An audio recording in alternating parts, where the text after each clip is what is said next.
So, what did you miss at Jubilee today? Oh my goodness. Well, you missed Etienne Lesage preaching, our intern, at least for another few weeks. Three, I guess. You missed his preaching, and it was wonderful. You missed the story, of course, of Thomas. Shortly after the events of Easter, after the resurrection, Jesus appeared to the apostles who were hidden behind locked doors. Jesus appeared to them and breathed peace upon them, and they recognized him and they were thrilled. But Thomas wasn't present at the time, and Thomas would not believe. But Jesus came again when Thomas was there and said to Thomas, "I told you so."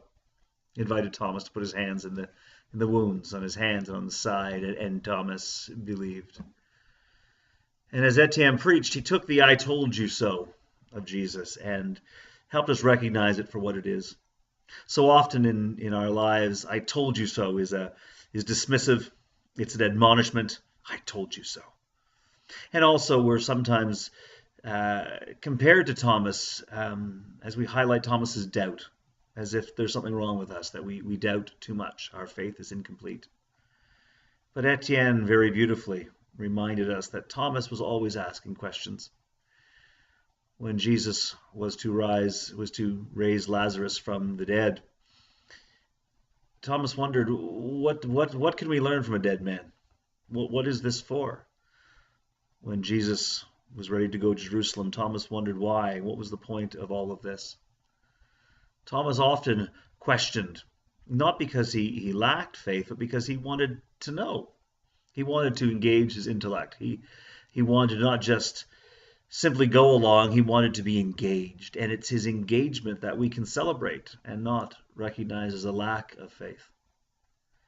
And Etienne recognized that Jesus' "I told you so" to Thomas was not meant to admonish Thomas or to belittle Thomas at all. In fact, it was a loving "I told you so."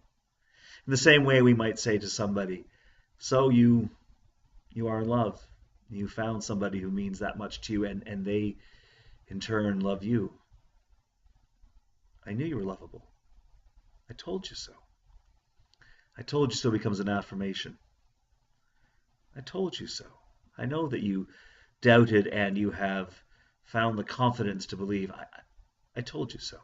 I knew that you would.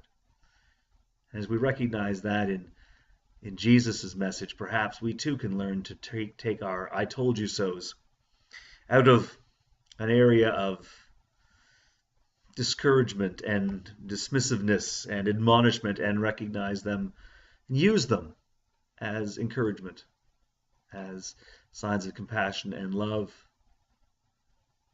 And perhaps we can also forgive the Thomas within ourselves and recognize that it's not a weakness to question, it is a strength.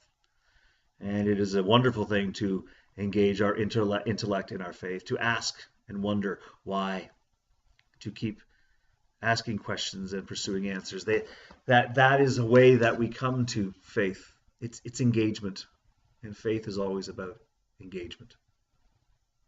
So that's what Etienne taught us today as he engaged with John's Gospel and the story of Thomas.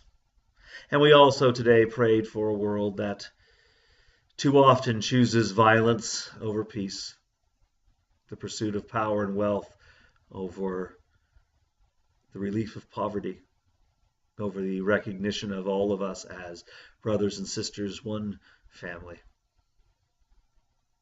We prayed for those whose voices are stilled. We prayed in gratitude and confusion for our own lives, the joys, the struggles. I guess all in all today we were simply a community, sharing our gifts, sharing our griefs, sharing our wonder, sharing our struggles, sharing ourselves with each other and with God, confident that God shares with us, loves us, and says to us often, "I told you so." So that's what you missed at Jubilee today, but with any luck, you won't miss us next week. You'll be with us because it would be great to see you. God bless.